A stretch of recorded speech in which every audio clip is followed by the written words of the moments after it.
Of all the vehicles and camping setups I've tried over the years, nothing compares to what we have now.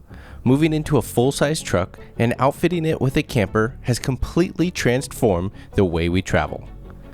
Building a vehicle at this level took a fair amount of resources, and after nearly 10 years of working with them on past projects, there's no other shop I trust more than Mule Expedition Outfitters. The team went above and beyond to help make this dream build a reality, and once again, they absolutely knocked it out of the park. Join me as we dive into a full walk around of our new setup, showcasing how we built it and the reasoning behind each decision.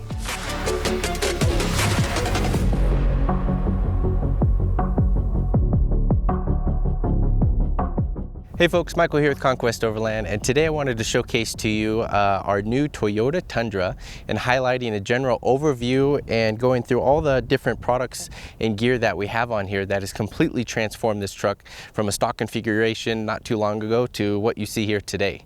Now we're just going to dive right into it and hopefully help answer some of the questions that you guys may have as far as everything that you see on the truck. Now, to start with, this is a 2022 Toyota Tundra, as mentioned. It is the entry-level trim of the SR5 model, but it did have the TRD off-road package, which has the rear electronic locking differentials, as well as all the crawl control, multi-terrain select, and all that good stuff, which is definitely something that I wanted for this particular platform.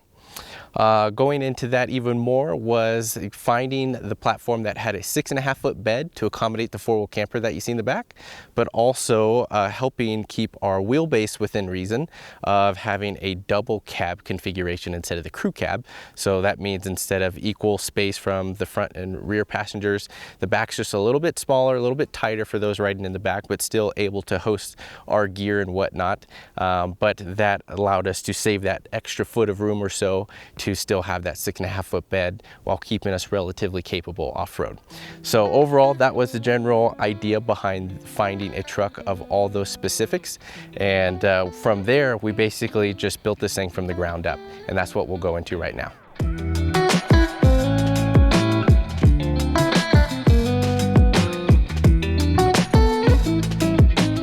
One of the most commonly asked questions is, what are the initial modifications that you should do to your vehicle to enhance the capability of it while off-road? And I'll always answer that question with getting a quality set of tires, be it all-terrain or mud-terrain tires. Now, this also can come into part with just doing the trifecta, that I like to call it, of being the wheels, tires, and suspension. Now, again, that's all going to be relative based on your choice, the vehicle, and how it even comes outfitted from the factory itself.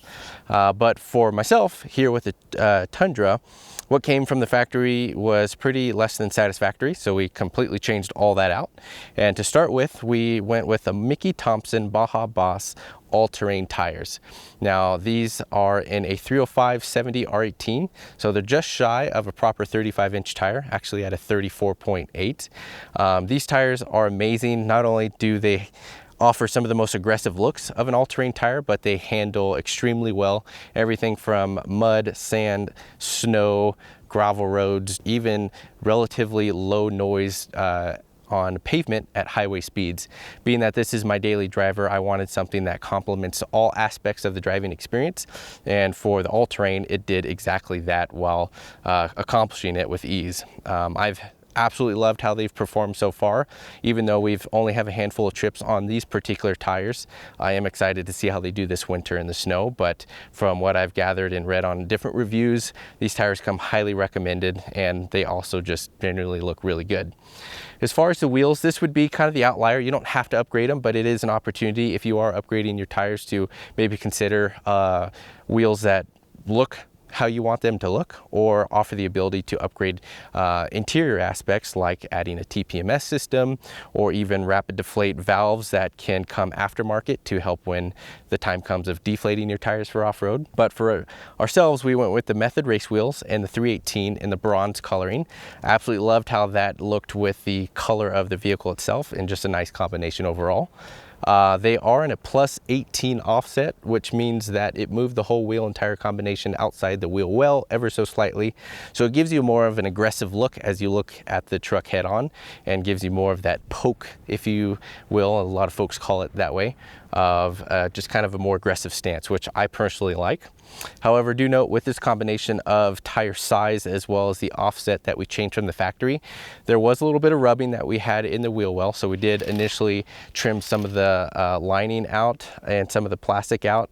But as things settled, once we added the bumper and winch, which we'll get into here in a little bit, it did start to rub a little bit on the body frame. However, easy fix. Westcott Designs makes a kit specifically for the 3rd gen Tundras that basically just chop a portion of that off, weld a new plate on, and all the rubbing is taken care of, which is amazing.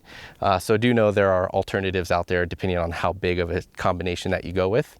But I really love how this looks overall. If we just looked at those two aspects alone, it's dramatically enhanced the capability of the truck and being able to drive with confidence on all these roads, knowing that we're not going to worry about a flat or getting stuck or just general loss of traction. These things are amazing. They're really quiet on driving overall. They do have the 3 peak snowflake rating for when time comes and driving in winter conditions, and even come with a 50,000 mile tread warranty, which is pretty cool. Now, when looking at the suspension, this is where things can go in a number of different directions, depending on how you plan to use the vehicle. If you're looking at doing something like Baja running or wanting to jump the truck, there are particular kits out there that would help you with that. If you're looking at hardcore rock crawling or off-roading or need extended travel for those situations, there are of course kits for that. Now, for myself, with the truck and camper combination, especially with the camper that lives in it full time, I wanted something that would give a much better performance on and off-road than what stock was able to handle. Now, for myself, we went with the Falcon Max Performance 3.3 complete leveling system by TerraFlex, and this suspension is far better than anything that you would get from stock. Not only does it increase the ground clearance overall, we gained about 2 inches from front to back, but it also just gives you better control when you're on and off-road and much more comfort. With this particular setup, we do have the ability of tunable shock settings on the front and rear, which is amazing. So depending on how you have it outfitted and the weight, you can adjust your driving experience accordingly, whether you want soft or firm or just accommodating for the weight. So in the front, we have the bumper and winch, and we can adjust the firmness up a little bit more to accommodate for that and still keep a smooth ride. And also the same principles in the back with the camper being in the rear full time as well too. Now, this is great because even with this particular setup, we do have the remote reservoirs, which help with oil cooling and performance, just keeping the driving experience how you would expect it to be with a kit like this. As with this suspension, we also paired it with the Ready Lift upper control arm. This helps just with general suspension travel and keeping our alignment in check, especially now that we've lifted it and changed the geometry from the stock configuration. But overall, this kit is absolutely amazing. It's incredibly comfortable on both on and off-road driving experiences, and it gives you everything you would want in a kit for this particular setup. And now, again, you can go mild to wild as far as how you'd like it built. But for myself, this is just something that you can kind of set and forget. It is low maintenance or almost maintenance free in some aspects, but it gives me all the confidence that I would need with how we're going to be driving and using this truck.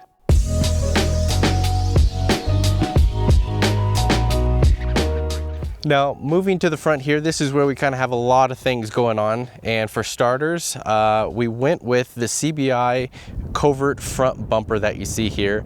I went with this one because of the aesthetic look that it has. I think it complements the factory design really well on how Toyota did the 3rd gen Tundras, but it also enabled us to put in a lot of different other accessories and components that complemented this bumper. Now, for this bumper, it is only 65 pounds, which is amazing compared to the other full bull bar bumpers out there that replace even more from the factory. So it retains a relatively lightweight approach. It looks really well, and it's kind of a low profile design. So I think it just looks and complements the front end almost in a factory form, which is definitely something that I was aiming for. But with this bumper, we were able to incorporate two recovery points, or de-shackle points, if you will. These are soft shackle rated, so you can put your soft shackles on here and they won't cut the material when in use, which is really nice. You also have openings here to access the clutch on the winch. For myself, we went with a 12,500 pound winch from Come Up Winch. It fits perfectly in that cradle. It is a tight fit, but it does fit compared to other winches on the market, but I'm happy that we have that in there. And we went with that weight rating simply because of the weight of the vehicle itself. I definitely wanted to maximize that winch pulling power as best we could because of everything that we have on the truck. So happy that that fit. Other incorporations that we put in there were this 20-inch light bar by Baja Designs. This is in their Baja Amber color and the spot driving combo. So it's a nice spread and shoots down the trail as well as gives just a little bit of side visual when driving at night, which is perfect. And that incorporates really well into that bumper. What's also nice is with this bumper, you still retain all the factory components and whatnot, including parking sensors and all those different kinds of things. So that all still works and retains that capability, which is amazing. So even with that one piece alone, we were able to accomplish all that. And including one more would be the factory fog lights. Now we swapped these out for the Baja Designs SAE Tundra replacement kit, also in the Baja Amber. What's really nice about these SAE is that you can drive on roads legally with these turned on because of the lumen output. It's within that legal limit and whatnot, and won't blind people while you're driving. So I was still able to retain a factory fog light, and a capability that I wanted it to be in that Baja Amber, and also just from a visual standpoint, keeping everything within that color just to match what I wanted and the use. Other aspects here on the front grille would be the actual TRD Pro grille replacement. Compared to the chrome one that was on the SR5, I personally just didn't like it. So I swapped that out with the TRD Pro model here. However, it's just the grille itself. We didn't put in the Raptor lights, the light bar, or the front facing camera because it didn't come with any of that, nor did the front camera come with the truck. So that's all blank, but more importantly, I just wanted it for the look, which I absolutely love. Some of the other things I think Toyota could maybe learn from and hopeful future generations is just getting rid of chrome altogether on every aspect of all vehicles. The grille surround here was in chrome too, and I purchased these chrome overlays essentially that are paint matched, and these just go right on top of that. They're basically just an adhesive that just goes right on it. So for the grille surround and even the two bumper caps on the rear bumper, those were all part of a kit that I purchased, and it dramatically increases the look. Wrapping it wasn't really going to be in question because the colors are just going to be slightly off, as well as the cost of labor to do that. And nor was being able to paint it or anything like that. So these little stick-on caps work great. So if you're like me and have the war on chrome, I think these are a great choice overall. But as far as rounding out the front end, all these aspects just dramatically transformed how the truck looked from the head-on appearance, and absolutely love it. Everything's functional, it looks good, and it's what I wanted here to kick off how this front end turned out.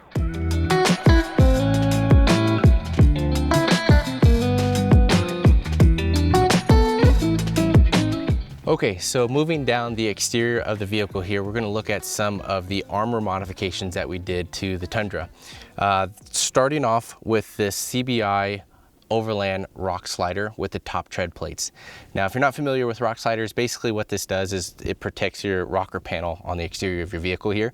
So if you're on an off-road trail and you hit a rock or a tree root or anything that you need to physically drive and slide that obstacle down the body of the vehicle itself, this rock slider will help minimize and prevent any of that damage. So for this rock slider, it's really nice. It's bolt-on steel configuration, gives a lot of protection to this entire panel of the truck, and even serves as a jack point if you need to change the tire.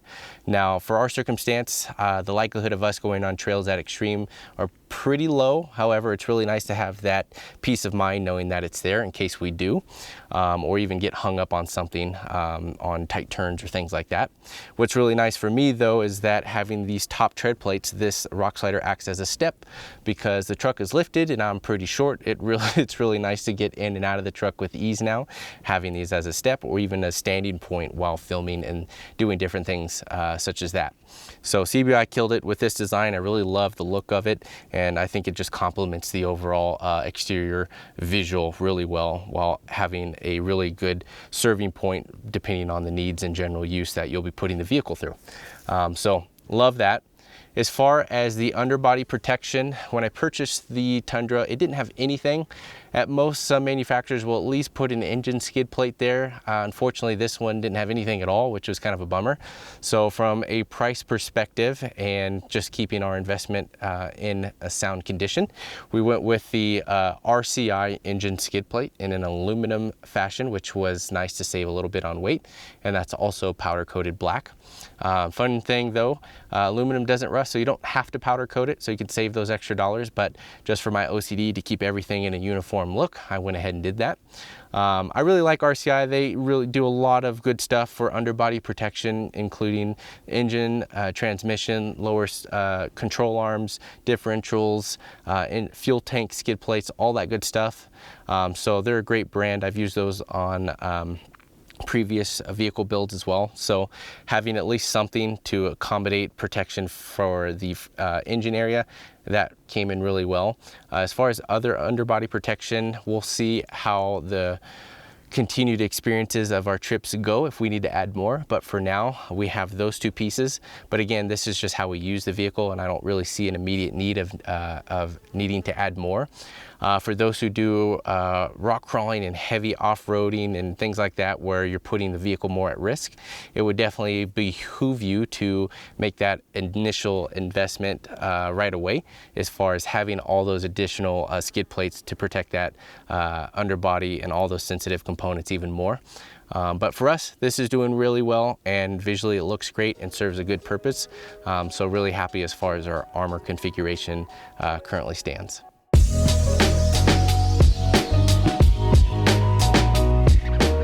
So continuing on with some of our auxiliary lighting, up next would be the ditch lights that we have here from Baja Designs. These are the LP4s in Baja Amber and the Driving Spot combo. Now you might be asking, why is everything in this amber or Baja Amber color? And one being, amber really cuts through any type of low visibility conditions like rain, if it's snowing, if you're driving with vehicles in front of you or in convoy on dusty trails. It really helps cut through all that better than what white light does. It's just the science behind the wavelengths and how the light transmits and how your eye perceives it, all that good science stuff. Essentially, it just works really well. And with us up in the Pacific Northwest, here in just a couple of months, we're going to be going into weather such as that, which is the time that I often get out more than the summer months. So these Baja Amber lights are going to work really well. Now, as far as the ditch lights go, the LP4s are probably some of the biggest ones that I would imagine anybody would put for a ditch light. They are pretty big, but overall I wanted them to be relative to the vehicle size of the Tundra. The LP4s are great, really good lumen output, but as far as the ditch light use, they kind of help fill the blind spots on the corners, if you will, when driving down the road.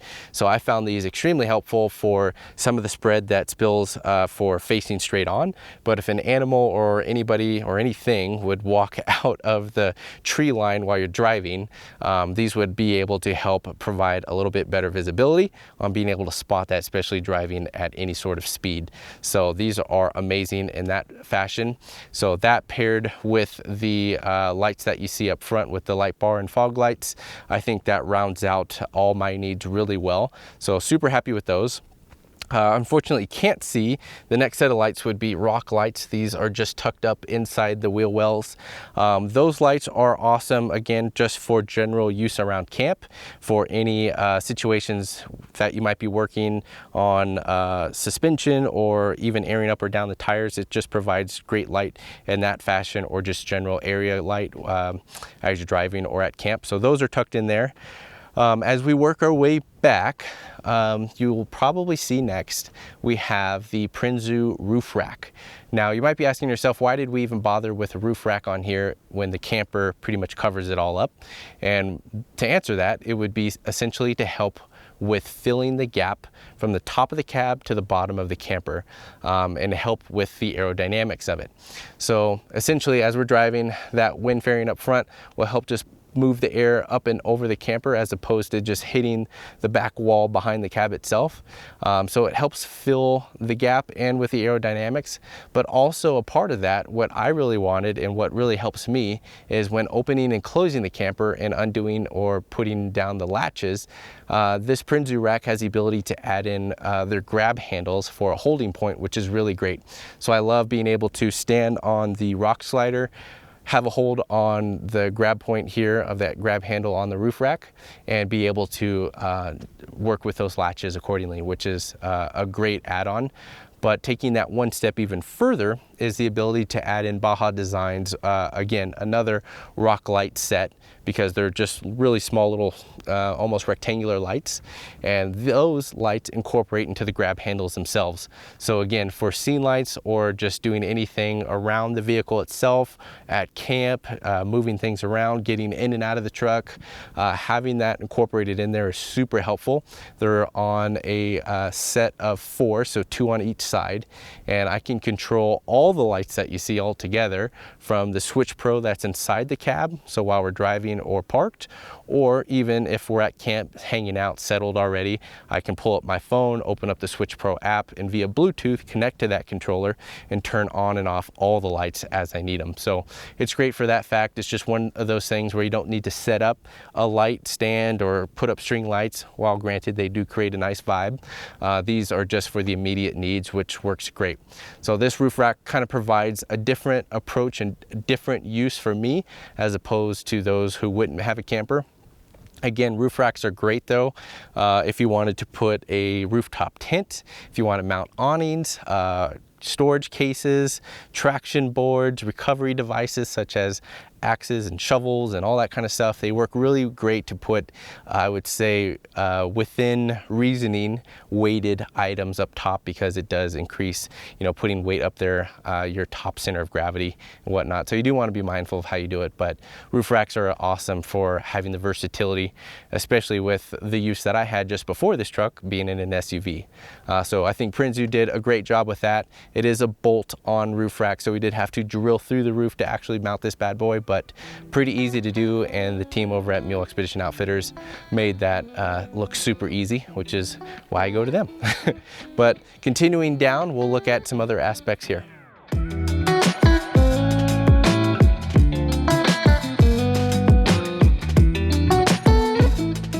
All right, so moving to the back of the truck, this is going to be the highlighted and showcased piece of the entire build and why we selected all the products that we did to help accommodate for it.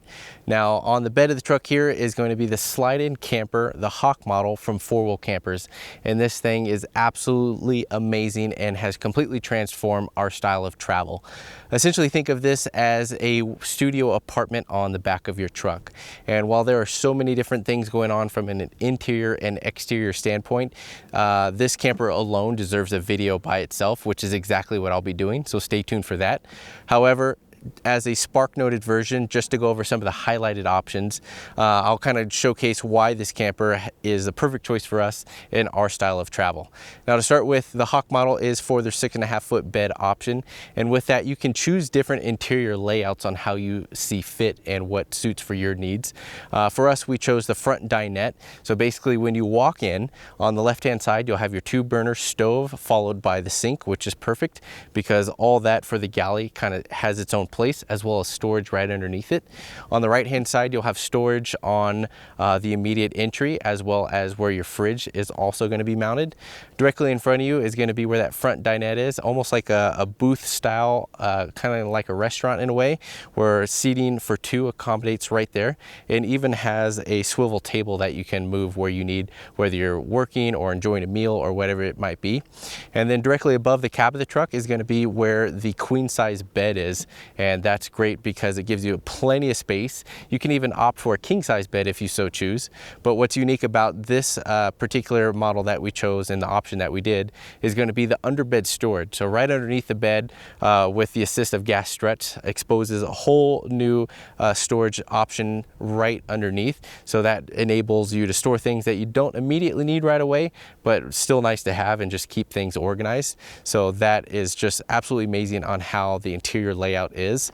On the outside here, we still have the ability to mount a 270-degree awning from Alucab. Basically, Mule Expedition Outfitters, they make these awning brackets that mount to the jack stands, and you can put all kinds of different options right there, but more importantly, the coverage of what this awning can provide is just amazing. And it even wraps around and covers the entryway, so in inclement weather, that's going to be perfect. Just below that, we have a storage compartment for the 2 5-pound propane tanks, which helps feed the stove, but also if you opt for the Truma heater, that'll help provide that nice heat as well. Different charging ports, including one for Starlink, so you can plug that directly on the outside and have connectivity where you need, and even a window for viewing in and out, or even opening for fresh air. But even in the rear here, we have floodlights for different visibility needs, and even an exterior shower on the other side, as well as followed by the drain plug and whatnot for the sink. So there's just so much going on with this, and there's so many different options, but this is become our base camp and mobile home, if you will, when we're out traveling. And with our lifestyle of hiking and kayaking, especially skiing as we get ready for the winter months, this is going to be a perfect way for us to kind of hang out, cook, change, come back and just have a nice little base camp to do whatever we need to do out of, and even work or all that good stuff. So it's great to have that, and all that within a small footprint of how the truck sits, as opposed to larger pull behind options and different things like that. So 4-wheel camper really knocked it out of the park, and this is just one model that they have compared to multiple out there, depending on bed length, or if you want more of a topper style, or for those who are really going all out with their travels, they even have a flatbed version that you can put on bigger trucks that can sustain a lot more payload and hauling rating than the Tundra can. So a lot of different options out there, which is just incredible. Now, to this camper itself, weighs with the 20-gallon of fresh water and the propane full before we add all of our stuff at 1,594 pounds, which is definitely hovering right at payload capacity, and especially going a little above as we add in all of our stuff. Now, we're still within that striking distance, which is okay compared to how other platforms have been built out on the Tundra. But to accommodate for all that weight, we did do a few upgrades in the rear suspension aspect. Now, we dove into this in 2 different options, and one that grew upon the other. To start with is going to be the Firestone Ride Right airbag system. And basically what that is, it replaces the bump stops on the suspension. So for those who want the ability to adjust how the ride height and comforts handle with added weight in the back, it gives you the ability to put air or expand on adding the PSI within the bag to accommodate for extra weight in the rear so the truck doesn't sag. Now, this is great for those who have the camper that comes in and out of the truck, whether seasonally or weekend use or individual vacations, depending on how you use it. So it's a really great investment and kind of a price point alternative, as opposed to really going all out on different other suspension aspects. However, taking that a step above for how we use this camper, because this thing lives in the truck full time and doesn't really come out, I opted with the Dobinson rear coils, the heaviest ones that they make, the heaviest rated, I should say, that they make for the 3rd gen Tundra. And that sits between 1,100 and 1,300 pounds and provides 2 inches of lift. So with this camper in the truck full time, it provides a really nice ride height and comfort while driving on and off road. And it really makes for a smooth drive, even with all the weight that's in the back. So I absolutely love it, and it basically replaces those stock coils and provides you so much more benefit, especially with the camper living in here full time.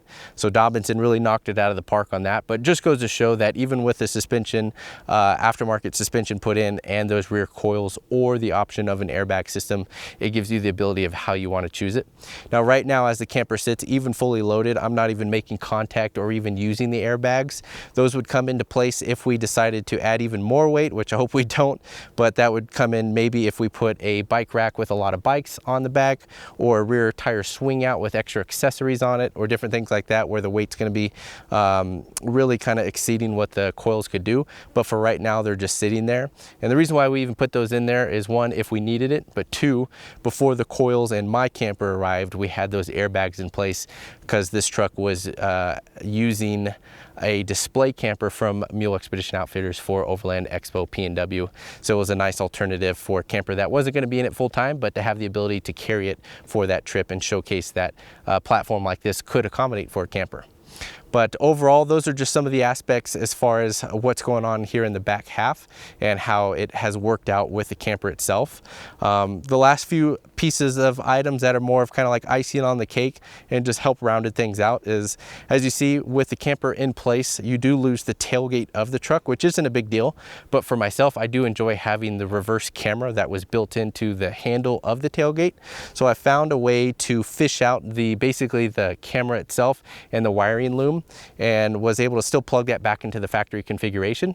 Though I purchased a universal, basically a bracket that goes in place where the screws are that hold the license plate, and was able to mount the reverse camera right there. So when the vehicle is backing up, of course, we still have the ability to see and have a camera view from that perspective, which is awesome, even though it is a little bit lower from where the tailgate would have sat. Otherwise, from there, we incorporated Baja Design's S2 Pros, the wide cornering and a white light, and these work once the vehicle is in reverse. They kick in with the factory lights and provide even more visibility and coverage when we are backing up. And again, that's just for added safety and for the ability to see where we're going when using that camera.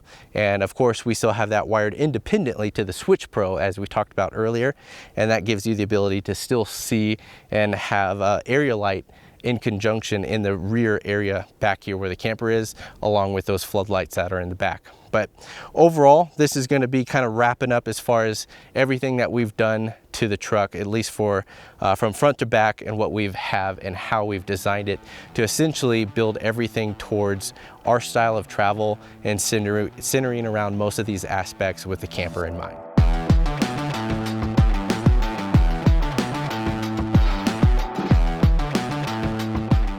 All right, folks, so that wraps up our walkthrough and overview of the 2022 Toyota Tundra here, outfitted with the four-wheel camper. Now, if you have any questions, comments, or if I missed anything in the overall walk around, feel free to leave a comment below and I'll happily get back to you. But otherwise, I'm really loving this setup so far. It's still pretty new to us, even with just a handful of trips, and I can't wait to get out and use it some more, and especially as our seasons are changing here with fall just right around the corner and winter coming and all the fun that brings all by itself. So as always, guys, I sincerely appreciate your support. Thank you so much for tuning in, and we'll catch you on the next one.